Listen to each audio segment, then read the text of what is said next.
Chapter का नाम है एटमॉस्फेयर एंड क्लाइमेट।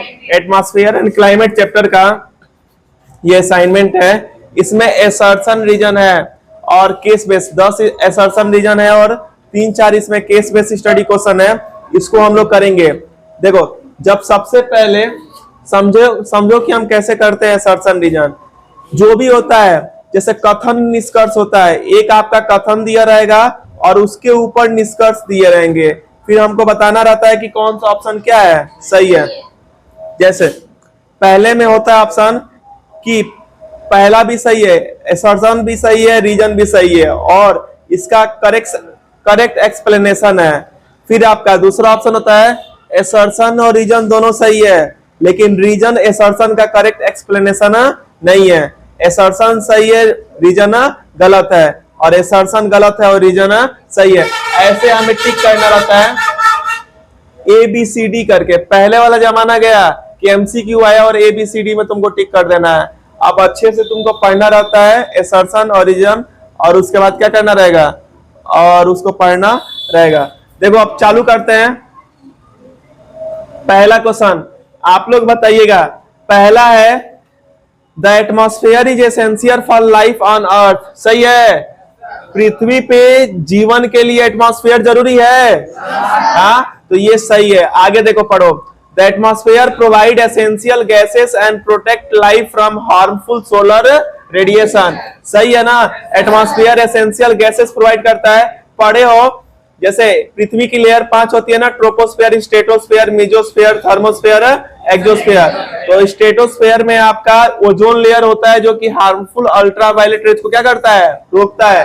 तो ये हार्मफुल सोलर रेडिएशन क्या करता है, रोकता है। तो ये बताओ, दोनों सही है। अब ये बताओ, एटमॉस्फेयर जीवन के लिए अर्थ पे नेसेसरी है, क्या यह जो आपका रीजन है ये इसका इस एसर्शन का रीजन है? देखो, पहला है ये कि एटमॉस्फेयर लाइफ के लिए क्या है, एसेंशियल है। कैसे? क्योंकि ये प्रोवाइड करता है गैसेस और हार्मफुल सोलर रेडिएशन को क्या करता है, बचाता है। तभी ना आपका लाइफ के लिए क्या है, एसेंशियल है। एसर्शन रीजन दोनों सही है, और रीजन आपका परफेक्ट एक्सप्लेनेशन है किसका, एसर्शन का। इसमें कौन सा ऑप्शन हो जाएगा, ए। देखो, ए ही और बी में मैक्सिमम कंफ्यूजन होता है, क्योंकि इसका करेक्ट एक्सप्लेनेशन है कि नहीं है। यहां पे बोल रहा है कि जीवन जीने के लिए क्या चाहिए, एटमॉस्फेयर चाहिए, और दे रहा है ना कि क्यों जो चाहिए, क्योंकि हार्मफुल सोलर रेडिएशन को क्या करता है, वो रोकता है। क्या करता है, रोकता है। ऑप्शन कौन सा सही हो जाएगा इसमें, ए। आगे देखिए, इसमें आगे सेकेंड ऑप्शन, तुम अपना पढ़ो ना। देखो, सेकेंड ऑप्शन है temperature generally decreases with increasing altitude in the troposphere. सही है ना, जैसे जैसे ऊपर जाते हैं, अल्टीट्यूड मतलब हाइट पे जाते हैं, टेम्परेचर क्या होता है, कम होता है। क्या होता है, कम होता है। तो एसर्शन क्या जाएगा, सही। रीजन देखो, the troposphere is mainly heated from the earth surface. जैसे मान लो कि सन की लाइट जब अर्थ पे पड़ती है, तो ऊपर का जो ट्रोपोस्फेयर है वो सन की लाइट आती है, तो इसी के वजह से क्या होता है, गर्म होता है। क्या होता है, गर्म होता है। तो अब बताओ, ये भी सही है कि नहीं? अब बताओ, ये इसका रीजन है। देखो, रीजन कैसे है, क्योंकि जब सन की लाइट आ रही है और नीचे की चीजें क्या रह रहा है, गर्म, और ऊपर की चीज क्या होगी, ठंडी। तो वही ना बोल रहा है कि जैसे जैसे हम ऊपर जाएंगे, ऊपर क्या होता है, ठंडा, और नीचे क्या होता है, गर्म। तो इसका आपका एक्सप्लेनेशन है कि नहीं? इसमें कौन सा ऑप्शन हो जाएगा, इसमें भी ए। कौन सा हो जाएगा, ए। आगे देखिए, यहां पे the stratosphere is generally free from major weather disturbance. अब बताओ, जो आपका वेदर होते हैं, जहां पे होते हैं जो मेजर वेदर होते हैं, उसमें स्ट्रेटोस्फेयर में नहीं होता है। सही है, सही है। पहले में ट्रोपोस्फेयर होता है, दूसरा क्या होता है, स्ट्रेटोस्फेयर। पहले में क्लाउड और वेदर होते हैं, इसीलिए ना आपका एरोप्लेन उड़ के कहां जाता है, स्ट्रेटोस्फेयर में। तो ये सही है कि नहीं, फ्री होते हैं। Stratosphere contain a large amount of water vapour and cloud. सही है, गलत है। क्यों गलत है? क्योंकि बहुत ज्यादा वाटर वेपर और क्लाउड किसमें होता है, ट्रोपोस्फेयर में, तो किसमें होता है? ट्रोपोस्फेयर। तो पहला सही और दूसरा गलत, तो कौन सा ऑप्शन हो जाएगा इसमें? C option. कौन सा हो जाएगा? C option. आगे देखिए इसमें फोर्थ वाला, the atmosphere pressure increases with increasing altitude. देखो क्लाइमेट और वेदर में का ये क्वेश्चन हो गया, नीचे की तरफ प्रेशर ज्यादा रहता है और ऊपर की तरफ प्रेशर कम। एटमॉस्फेरिक प्रेशर जो है बोल रहा है कि इंक्रीज करता है जब हम अल्टीट्यूड पे जाते हैं। सही है? गलत है। ऊपर जाते हैं तो प्रेशर क्या होता है? कम। और इसमें बोल रहा है कि ऊपर जाने में प्रेशर क्या हो रहा है? बढ़ रहा है। तो ये क्या हो जाएगा? गलत। आगे देखो, amount of air present amount of air above the place decreases altitude increases। बोल रहा है इसमें कि हम जो हवा की अमाउंट क्या होती है? बढ़ती है प्लेस पे अगर ऊपर जाएंगे तो, अल्टीट्यूड अगर ऊपर जाएंगे तो हवा की मात्रा क्या होती है? कम होती है। सही बात है? ऊपर जाओगे तो हवा की मात्रा कम होती है, तभी ना माउंटेन पे जो चढ़ते हैं वो ऑक्सीजन सिलेंडर लेके जाते हैं। तो ये आपका क्या हो जाएगा? सही। पहला गलत, दूसरा सही। कौन सा ऑप्शन हो जाएगा? डी। समझ में आ रहा है कैसे करना है? आगे देखो और question, wind generally blow from high pressure area to low pressure area. यही डेफिनेशन होता है कि हाई प्रेशर से कहां मूव करता है? Low pressure. आगे देखिए, difference in atmospheric pressure produce a pressure gradient. सही है? प्रेशर ग्रेडियंट जो होता है प्रोड्यूस होता है, कहीं पे आपका ज्यादा रहता है, कहीं पे कम रहता है। तो वही चीज बता रहा है ना, पहले ही चीज को एक्सप्लेन कर रहा है कि नहीं कर रहा है? तो कौन सा ऑप्शन हो जाएगा? ए, क्योंकि इसका एक्सप्लेनेशन भी है। आगे देखिए, ह्यूमिडिटी क्या होता है? हवा में नमी की मात्रा को क्या बोलते हैं? Humidity. Humidity is important element of weather and climate. सही है? ह्यूमिडिटी के वजह से भी चेंज होता है। Element of climate and weather में क्या क्या पढ़े थे? पहला पढ़े थे सोलर इंसुलेशन, दूसरा पढ़े थे उसमें यही ह्यूमिडिटी, एटमॉस्फेरिक प्रेशर था उसमें, और क्या था? विंड था, उसी में ये सी ब्रिज और लैंड ब्रिज था, और एटमॉस्फेरिक प्रेशर भी था उसमें। ये सब चीजें हम पढ़े थे। उसमें आपका क्या था? एक और उसमें प्रिसिपिटेशन भी था। तो ये सब इंपॉर्टेंट फैक्टर है। देखो, ये humidity refers to the amount of water vapour present in the atmosphere. सही है कि नहीं? अब बताओ, इसमें ये बोल रहा है, ये humidity is an important element of weather and climate. Humidity एक इंपॉर्टेंट एलिमेंट है किसका? वेदर और क्लाइमेट का। और ह्यूमिडिटी किसे बोलते हैं?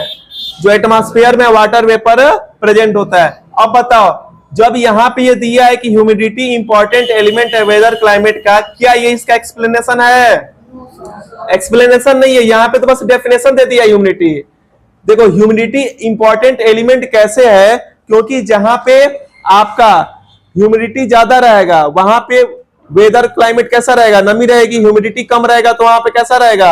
ड्राई रहेगा, समर रहेगा। तो अगर कम है तो समर ज्यादा होगा, और ह्यूमिडिटी ज्यादा है तो क्या रहेगा? वहां पे रेनी टाइप का मौसम रहेगा, मॉइस्चर टाइप का मौसम रहेगा। तो ये बोलना चाहिए, लेकिन यहाँ पे प्रॉपर क्या कर दी गई? ह्यूमिडिटी का डेफिनेशन दिया है। रीजन एग्जैक्टली नहीं बताया कि वेदर और क्लाइमेट को कैसे इंपॉर्टेंट एलिमेंट है। तो इसमें कौन सा ऑप्शन हो जाएगा? बी। दोनों सही है, लेकिन ये करेक्ट एक्सप्लेनेशन नहीं है। आगे देखिए, आगे इसमें सी ब्रिज जनरली, मैं आपको समझाया था ना, जब सी ब्रिज आएगा तो सी से कहा जाएगा? Land. Sea breeze generally blow from land toward sea. Land से सी जा रहा है, गलत है ना? किधर जाना चाहिए? सी से लैंड। फिर आपका ड्यूरिंग डे, दिन में होता है, लैंड जो है तेजी से गर्म होता है और वाटर के तुलना में, और इसके वजह से लो प्रेशर एरिया जनरेट होता है। कहां पे? सी पे। ये सही है? तो आपका क्या हो जाएगा?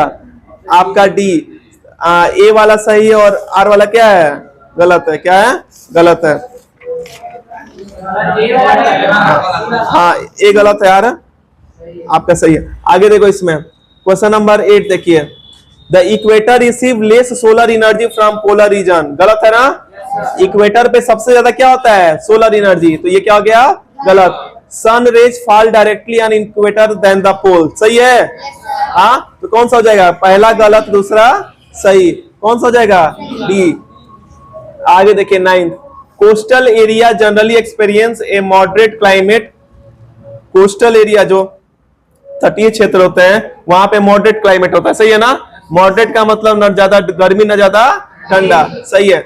Water heat and cool up slowly than the land, आपका पानी जो है धीरे धीरे गर्म और धीरे धीरे ठंडा होता है। अब बताओ ये इसका रीजन है, जैसे आप लोग जब लैंड ब्रिज और सी ब्रिज पढ़ोगे तो उसमें होता है ना कि आपका जो सी है वो धीरे धीरे उसका पानी क्या होता है, धीरे धीरे गर्म और धीरे धीरे ठंडा। उसी के वजह से आपका क्या होता है, सी ब्रिज और लैंड ब्रिज होता है। तो कहीं ना कहीं आपका कोस्टल एरिया जो आपका दिखा रहा है कि मॉडरेट क्लाइमेट है, क्यों? क्योंकि पानी धीरे धीरे गर्म और धीरे धीरे क्या होता है, ठंडा, जिसके वजह से क्या होता है, सी ब्रिज और लैंड ब्रिज। दिन के टाइम में आपका, डे के टाइम में आपका सी ब्रिज और नाइट के टाइम में आपका क्या होता है, लैंड ब्रिज होता है। इस वजह से आपका ये कौन सा ऑप्शन सही हो जाएगा, ए। कौन सा हो जाएगा, ए। आगे देखिए, 10th है, temperature inversion can lead to accumulation of pollutant near the earth surface. ये वाला आपका आउट ऑफ सिलेबस है, ये आपको पढ़ाया नहीं गया, आपके बुक में भी नहीं है, इसको छोड़ दो। आगे देखो, केस बेस्ड स्टडी क्वेश्चन, ऐसे ही पैराग्राफ रहते हैं और हमें आंसर देना रहता है। एक एक को हम लोग ध्यान से पढ़ेंगे। देखो, the atmosphere is the thin layer of gases surrounding the earth. Earth के चारों तरफ एटमॉस्फेयर क्या होती है, पतली सी लेयर होती है, किसकी, गैस की। नाइट्रोजन और oxygen form the major portion of the atmosphere. Nitrogen और ऑक्सीजन बहुत ज्यादा मात्रा में पाए जाते हैं। Other gases such as carbon dioxide, water vapour, ozone present in small quantity, ये सब कम मात्रा में पाए जाते हैं। Atmosphere is divided into different layer, अलग अलग लेयर में पाए जाते हैं टेम्परेचर के हिसाब से, चेंज इन टेम्परेचर के हिसाब से। द ट्रोपोस्फियर सबसे नीचे वाला लेयर है और मोस्ट इंपॉर्टेंट लेयर है वेदर फिनोमिना के लिए। स्ट्रेटोस्फीयर कहां पाया जाता है, ट्रोपोस्फियर के ऊपर, और इसमें क्या होता है, ओजोन। अब हम लोग इसमें पढ़ेंगे, क्वेश्चन को ध्यान से पढ़ेंगे और इसमें हम आइडेंटिफाई करेंगे इसका आंसर। जैसे देखो यहाँ पे, विच टू गैसेस, बहुत लार्ज पोर्शन में कौन कौन सी गैस है यहाँ पे, कौन कौन दिया है, नाइट्रोजन और ऑक्सीजन। दूसरा देखो, नाइट्रोजन ऑक्सीजन, तो यहाँ पे टिक मार दोगे, आसान है ना ये। अब देखो पैसेज पढ़ लिया ऐसे हमारे, इन विच लेयर वेदर फिनोमिना किसमें होता है, ट्रोपोस्फियर, किसमें, ट्रोपोस्फियर। अगर पैसेज नहीं भी पढ़े हो और चैप्टर स्कूल में अच्छे से पढ़े तो अभी भी कर सकते हो इसको। आगे देखो, what is the major function of ozone layer. अब देखो ये वाली चीजें आपकी पैराग्राफ में कहीं दिया है, लेकिन यहाँ पूछ लिया, क्योंकि ये आपका इंग्लिश नहीं है कि अनसीन पैसेज में सब कुछ मिलेगा, आपको कुछ कुछ चीजें पता होना चाहिए। ओजोन लेयर का मेन फंक्शन क्या होता है, अल्ट्रा वायलेट रेज के हार्मफुल को ये क्या करता है, आपको क्या करता है, पृथ्वी पे आने से क्या करता है, बचाता है उसको। Name atmosphere, atmospheric layer immediately above troposphere. Troposphere के ऊपर कौन सा लेयर पाया जाता है, स्ट्रेटोस्फेयर। कौन सा पाया जाता है, स्ट्रेटोस्फेयर। फिर आपका है इसमें, mention one importance of water vapour in the atmosphere. जो एटमॉस्फेयर में है उसमें वाटर वेपर की क्या इंपॉर्टेंस होती है, क्या होता है, इसमें दिया है कहीं, हाँ ये देखो, वाटर वेपर के वजह से प्रिसिपिटेशन होता है। क्या होता है, प्रिसिपिटेशन, समझते हो, वाटर वेपर इवेपोरेट के ऊपर जाता है और जब ज्यादा कलेक्ट होता है तो वहां क्या होती है, बारिश होती है। तो वाटर वेपर के वजह से बुक में दिया, देखो उसके वजह से क्या होता है, प्रिसिपिटेशन। क्या होता है, प्रिसिपिटेशन। देखो इसमें आप देखोगे ध्यान से तो इसमें ई वाला, ये ई वाला और ये आपका सी वाला, ये आपके पैराग्राफ में नहीं थे, लेकिन आपके बुक पढ़े रहोगे तो क्या कर लोगे, कर लोगे। तो आपके जो केस बेस्ड स्टडी क्वेश्चन आते हैं साइंस में, एसएसटी में और इंग्लिश में, तो इंग्लिश में आपका रहता है अनसीन पैसेज, तो उसी में से आ जाएगा, लेकिन इसमें कुछ क्वेश्चन उसमें से रहेंगे और कुछ क्वेश्चन आपको क्या होना चाहिए, पता होना चाहिए। एक और करते हैं और एक आपका होमवर्क रहेगा इसमें। देखो यहाँ पे ये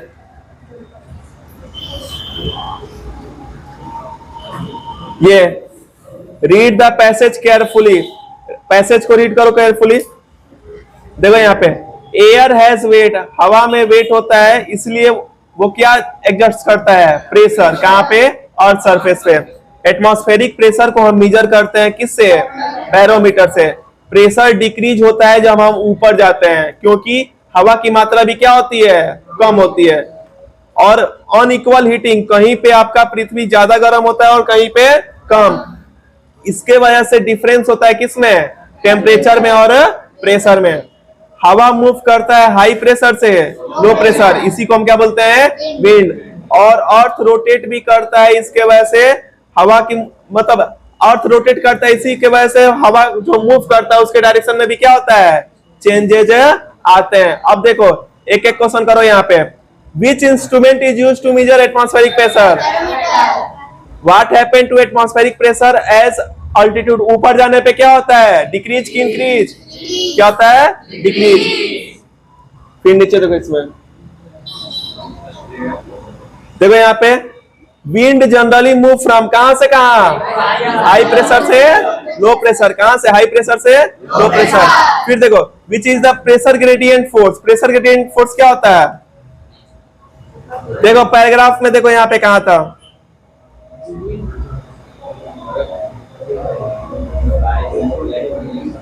यहां पे देखो प्रेशर ग्रेडियंट क्या होता है, नहीं आएगा यहां से देख के छाप देना। प्रेशर ग्रेडियंट क्या होता है, इन अल्टीट्यूड इंक्रीज होता है तो अमाउंट ऑफ एयर क्या होता है, डिक्रीज होता है। इसी को हम लोग क्या बोलते हैं, प्रेशर ग्रेडियंट। क्या बोलते हैं, प्रेशर ग्रेडियंट। और लास्ट वाला भी लिख सकते हो कि हवा मूव करता है हाई प्रेशर से लो प्रेशर, और क्या प्रोड्यूस करता है, विंड। क्या प्रोड्यूस करता है, विंड।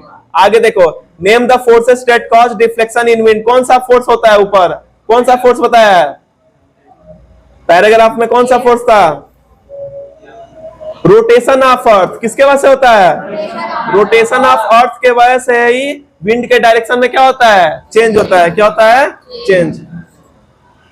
अब घर पे जाना, एक क्वेश्चन मैं तुमको दे रहा हूं, ये मानसून और क्लाइमेट से, ये देख रहे हो मानसून और क्लाइमेट का, इसको पढ़ना और इसका आंसर को क्या करना, फाइंड करना। और सभी का ये आंसर की नहीं दिखाऊंगा, रहने दो। ये क्वेश्चन है और पैसेज आपका ये आया समझ में कैसे होगा। देखो पेपर जब 10th में जाओगे, ये मैं इजी लेवल का दिया था, थोड़े से और टिपिकल आते हैं बोर्ड के पेपर में। पैराग्राफ आपका बड़ा रहता है, आधा पेज का रहता है। जब ये कर लोगे तो वो भी कर लोगे कि नहीं, ठीक है। अब मिलेंगे आपसे, मैं पीडीएफ भेज दूंगा इसका, पीडीएफ ग्रुप में भेज दूंगा मैं।